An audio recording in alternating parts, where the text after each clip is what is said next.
Kesalahan terbesar dari tim pemerintah adalah tim pemerintah terlalu berfokus pada permasalahan ekonomi yang menjadi salah satu keinginan mereka untuk menyatakan bahwa gerakan-gerakan sosial seharusnya lebih berfokus pada ketimpangan-ketimpangan kelas ekonomi saja.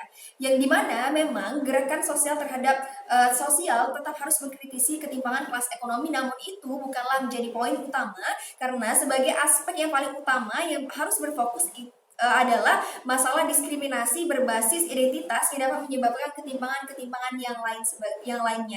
Kemudian, apabila gerakan sosial lebih berfokus pada ketimpangan kelas ekonomi, maka gerakan sosial dirasa kurang efektif karena isu yang pertama adalah ekonomi menjadi lintas fokus sementara yang sejatinya dapat diminimalisir dengan usaha dan juga upaya pemerintah berupa program kerja dan aturan-aturan lainnya sebagai pendukung untuk menurunkan angka dari ketimpangan-ketimpangan kelas ekonomi ini. Kemudian yang kedua adalah penurunan ekonomi kerap terjadi karena faktor-faktor lain yang menjadi poin utama, seperti ekonomi, yaitu sebagai puncak dari permasalahan-permasalahan yang ada seperti diskriminasi. Dan diskriminasi inilah adalah poin-poin dasar yang seharusnya dapat difokuskan untuk gerakan-gerakan sosial agar berfokus pada diskriminasi, karena diskriminasi adalah salah satu hal yang sangat fatal jika ini terus terjadi.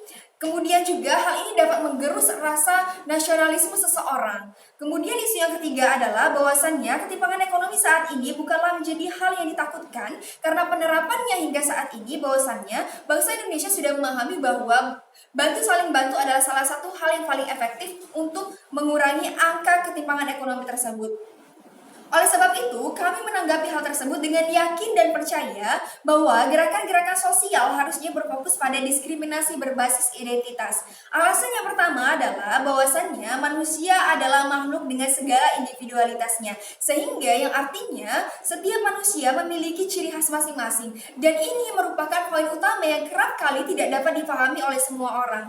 Oleh sebab itu, ini berlaku pada setiap orang dan juga menjadi salah satu stereotip untuk etnis tertentu, serta juga dapat mengubah mindset seseorang bahwasannya hidup dengan keturunan dengan etnis yang sama merupakan salah satu penyelewengan pemikiran. Kemudian yang kedua adalah diskriminasi merupakan upaya yang dapat merusak rasa persatuan antar bangsa, baik dari segi kerjasama, kemudian komunikasi.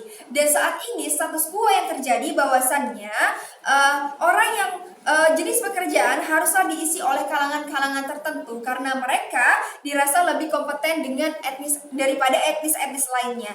Kemudian yang ketiga adalah bahwasannya sehingga dari hal ini lebih dari 101 aduan terkait kasus diskriminasi ras dan etnis di Indonesia ini merupakan bisa menjadi bumerang suatu saat nanti. Kemudian yang ketiga, dari kasus dan diskriminasi tersebut maka lahirlah permasalahan-permasalahan baru yang saya katakan sebagai puncak permasalahan, yaitu ekonomi, yang dimana ini dapat dilihat dari penggunaan fasilitas publik yang lebih memperbolehkan etnis-etnis tertentu, bahwasannya kulit putih lebih diutamakan dibandingkan dengan orang-orang kulit hitam yang terjadi di Amerika. Kemudian yang ketiga adalah